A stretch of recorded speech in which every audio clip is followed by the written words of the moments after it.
नमस्कार.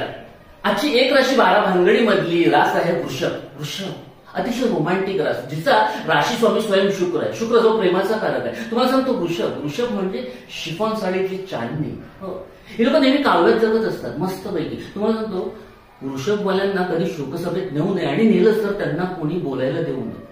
हे काव्य आहे. दुनियाच्या फौज में आपण अपनी मौज में. असंच एकदा कुलकर्णी काकूंच्या शोकसभेमध्ये वृषभेच्या दामल्यांना नेलं आणि कोणीतरी माती खाल्ली नाही, त्यांच्या हातात माईक दिला. बरं, कुलकर्णी काकू ह्यांच्या क्रश. ते बघून त्यांच्या फोटोकडे बोलतायत. काय बोलावं आणि कशाबद्दल बोलावं. सगळे रागाने बघायला लागले ज्याने माईक दिला त्याच्याकडे. काय बोलावं आणि कशाबद्दल बोलावं का त्यांच्या गालावरच्या खळीवर, बोलावं का त्यांच्या गालावरच्या खळीवर, की बोलावं त्यांनी नाजूक हाताने केलेल्या पोळीवर.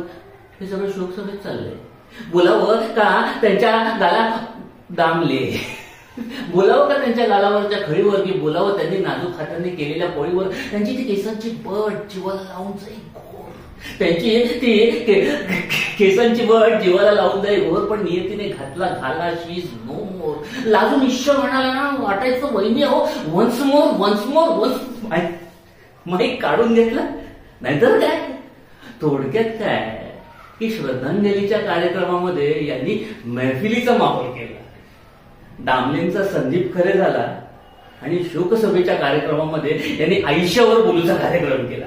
असे अगदी शृंगारिक असतात. पुढच्या राशीवर येऊया आपण. एक राशी 12 भानगडीमध्ये. मी अरुण माने, राशी रोस्टर. सध्या तुमची रजा घेतो. धन्यवाद.